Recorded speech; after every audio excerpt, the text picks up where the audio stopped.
These institutional investors are, as I told you earlier, mainly investment companies, banks and insurance companies. They are in turn also owned by shareholders. Now what is the most amazing thing? All of these institutional investors own each other's shares, and together they form an immense network that we can compare to a pyramid.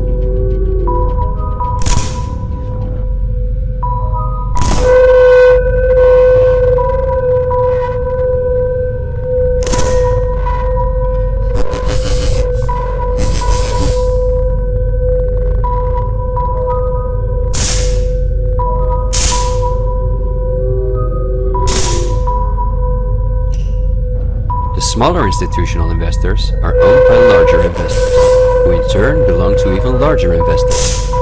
The visible top of this pyramid consists of only two companies, and we have seen their names many times by now. All people are aware of class. To them, society is made up of the rich, the middle, and the poor.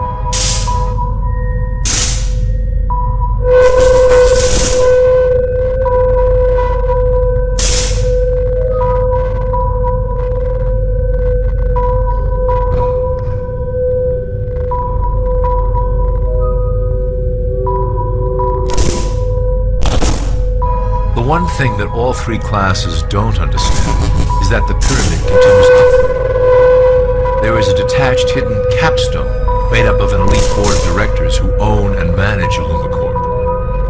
The three classes below, in essence, become the assets and resources of Illumicorp.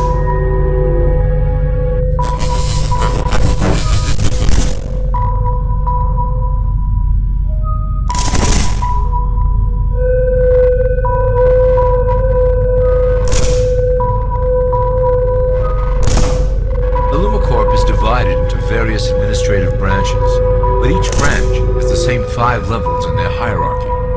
You will begin at the bottom, in the initiate category. As such, your role will be to make sure that your orders are carried out through the sub-corporations and institutions controlled by Illumicorp.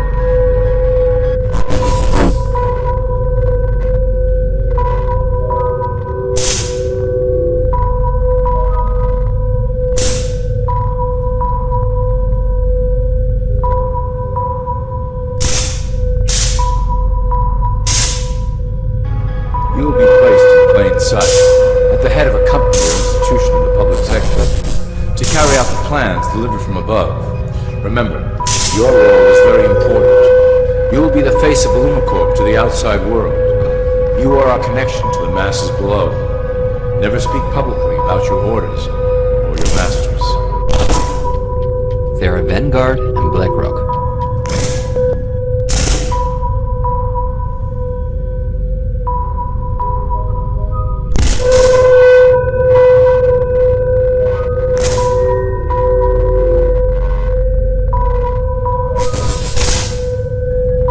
The power of these two companies is something we can barely imagine.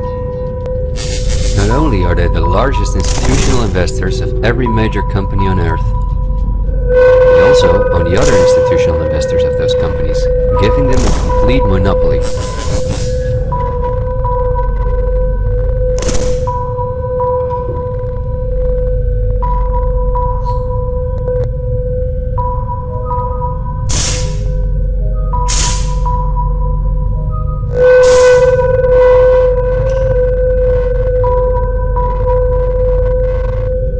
According to a report by Bloomberg, one of the most respected institutions in the world in the field of financial data and analytics, experts expect that by 2028, both companies will collectively manage about $20 trillion in investments, and in the process will own almost everything on Earth.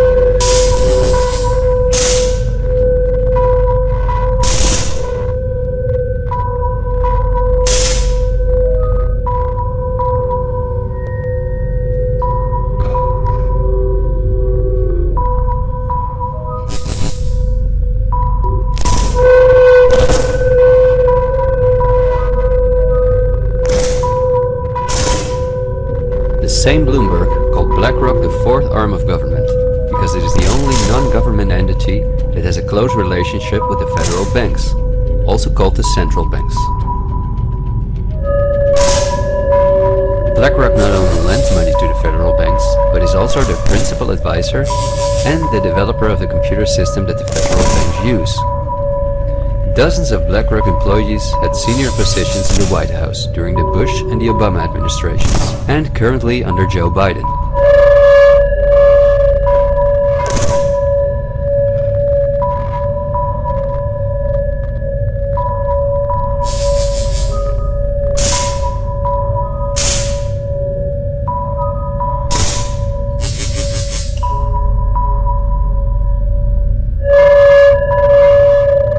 BlackRock CEO Larry Fink is a welcome guest with many heads of state and politicians, and understandably so.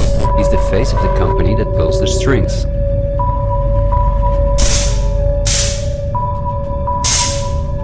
Yet Larry Fink does not pull the strings himself. In fact, BlackRock itself is owned by shareholders. And if we look at who those shareholders are, we come to a strange conclusion.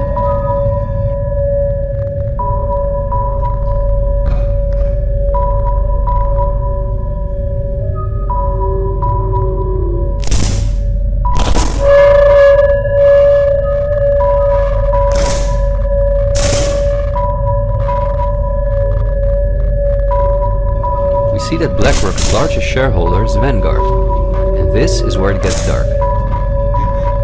Vanguard itself has a unique structure that makes it impossible to see who its shareholders or clients are. The elite who own Vanguard don't want anyone to know that they are the owners of the most powerful company on earth. But of course, this is no secret to those who are willing to look into it.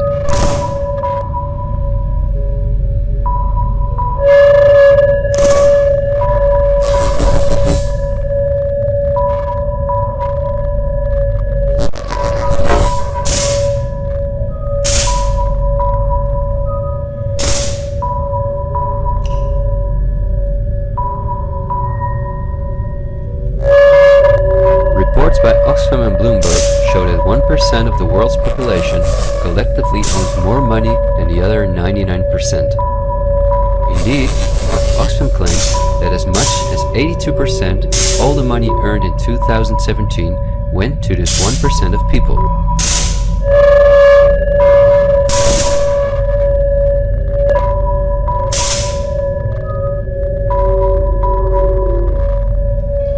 Naturally, those who own the most powerful company on earth would also be the richest among this 1%. In other words, they are part of the 0.001%. This is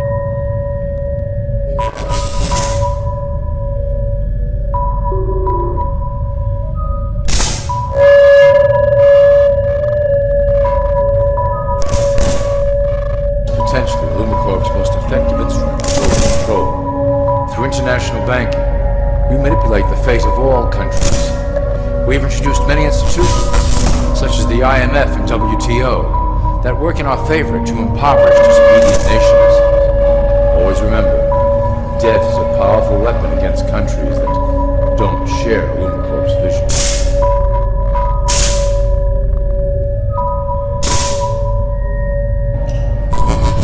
Perhaps our greatest achievement in banking is the Federal Reserve System. It is a collection of international banks owned by Lumacorp members and financiers. It was created to form a centralized banking system through the Federal Reserve Act of 1913, an act that was indeed penned by some of the most esteemed members.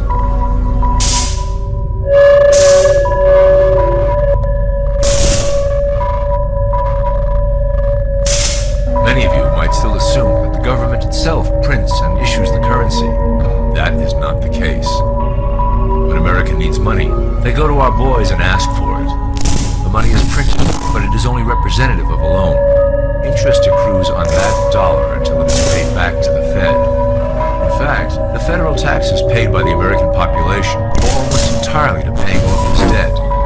So you see, Lumacorp derives a healthy amount of its operation funding directly from the debt of the public.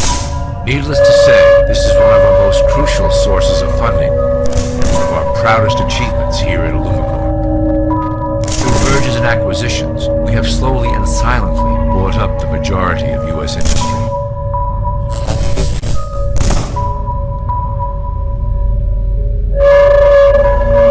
Illumicorp and its members own most of the oil, transport, banking, media, food and communications industries in America and abroad. Fewer and fewer conglomerates, we are able to affect with great precision the machinations of labor and government.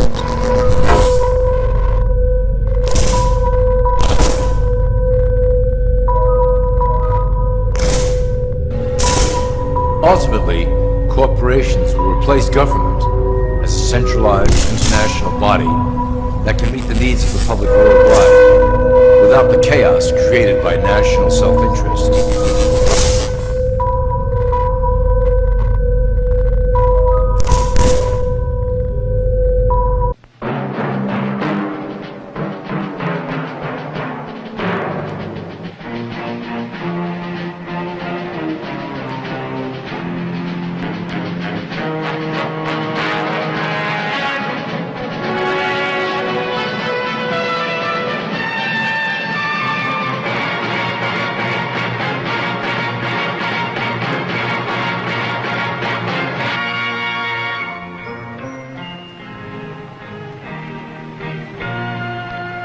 Some people have a deep, abiding respect for the natural beauty that was once this country. And some people don't. People start pollution. People can stop it. Write for Pollution Booklet Box 1771, Radio City Station, New York.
There